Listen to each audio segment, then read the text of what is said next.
সবাইকে জানাই মহাশিবরাত্রির শুভেচ্ছা। আজকে সকাল সকাল উঠেই স্নান করে ফুল তুলে ফুল দিয়ে মালা গাঁথছিলাম, কারণ আজ ছিল শিবরাত্রি, শিবের পূজা।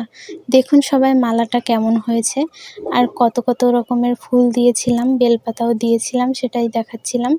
এদিকে তাড়াতাড়ি আমরা দুজন শাশুড়ি আর বৌমা রেডি হয়ে নিচ্ছিলাম। সে রেডি হয়ে গেছিল প্রায়, আমি এখনো পারছিলাম না, তাই সে আমাকে একটু সাহায্যও করে দিচ্ছিল। তারপর দুজন তাড়াতাড়ি করে রেডি হয়ে নিয়েছিলাম। আর এটা আমার শাশুড়ি মায়ের শাড়ি, কেমন লাগলো বলবেন। তারপরে আমরা এই ভ্যানে উঠলাম, ভ্যানটা পেয়ে গিয়েছিলাম। আমাদের কেমন লাগছে দুজনকে, আমরা রওনা দিয়েছি। এই যে যাচ্ছি এখন, আশেপাশের পরিবেশটা কেমন দেখেন। এরপর যেতে যেতে রাস্তার পাশে দেখলাম 3টে ছাগল বান্ধবী হয়তো ঘাস খাচ্ছিল, সেটাই ভিডিও করে নিলাম। তারপরে এদিকে মাকে দেখাচ্ছিলাম, যেটা আমার বাপের বাড়ি, মানে সে এখনও যায়নি, নতুন নতুন বিয়ে হয়েছিল সবে, সে এখনও যেতে পারেনি, তাই তাকে দেখাচ্ছিলাম। এই যে আমরা চলে আসলাম মন্দিরে, এখন একটু হেঁটে হেঁটে যেতে হবে। তারপরে এই যে কেমন সাজানো ছিল সেটাই প্রথম থেকে দেখাচ্ছিলাম, দেখানোর চেষ্টা করছিলাম। মেলায় কত দোকান উঠেছে সেগুলোই, একটা নাগরদোলাও ছিল। আর এদিকে করে সামনের গেটটা কত সুন্দর করে সাজানো, সেটা দেখেন। আর এই আমরা ঢুকে গেলাম সরাসরি ভিতরে, ভিতরে ঢুকেই জায়গা নিয়ে বসে পড়লাম।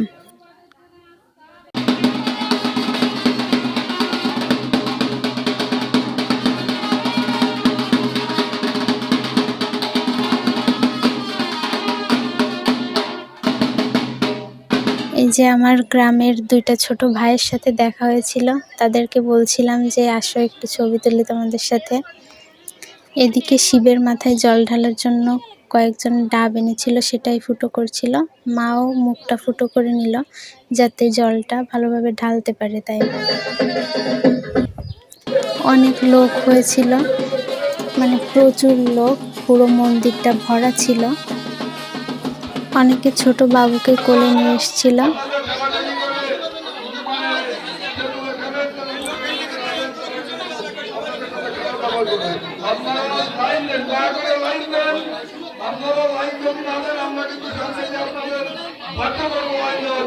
এই যে একটা বাবু আমার ক্যামেরার দিকে তাকিয়েছিল যে কি করছে যেন।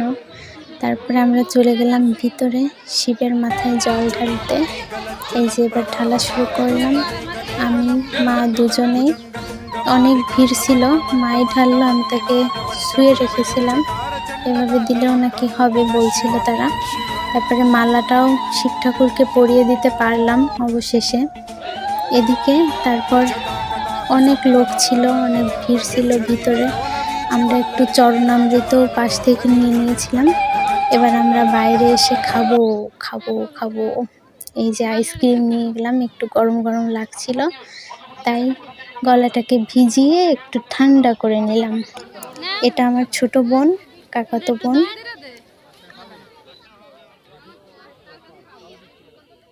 এই যে 3 জনে মিলে চিয়ার্স করে নিলাম। আমরা 3 জনেই মহা খুশি। এবার আমরা ভিতরে ঢুকেছি, অন্য খাবার কি কি উঠেছিল সেটা দেখব, এবং বাড়ি বাবা ছিল তার জন্য কি কি খাবার নেব সেটাই দেখছিলাম। বাড়ি বাবা ছিল তার জন্য নিয়েছিলাম বাদাম।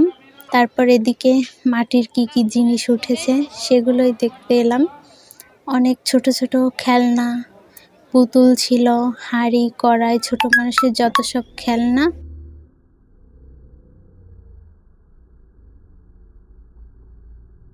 তারপর আরও সাজাগোজার জিনিসপত্রের ওখানে ঢুকেছিলাম।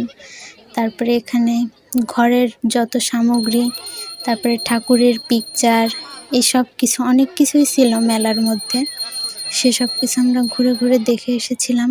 এদিকে একটা নাগরদোলায় দুপুরের টাইমে উঠেছিল 2 একজন। তারপর পান, অনেক রকমের জর্দা দিয়ে 2টো পান নিল মা।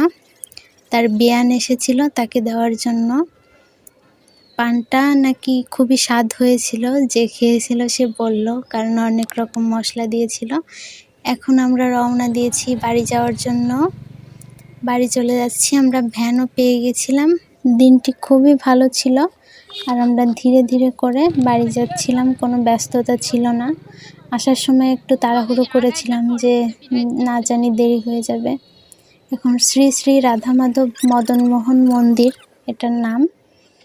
তো এখন সবাইকে টাটা, ভালো থাকবেন। আর আপনারা বাগেরহাটে যারা যারা আসেন বা বাইরে যারা আসেন তারা সবাই এসে ঘুরে দেখবেন মন্দিরটা কেমন।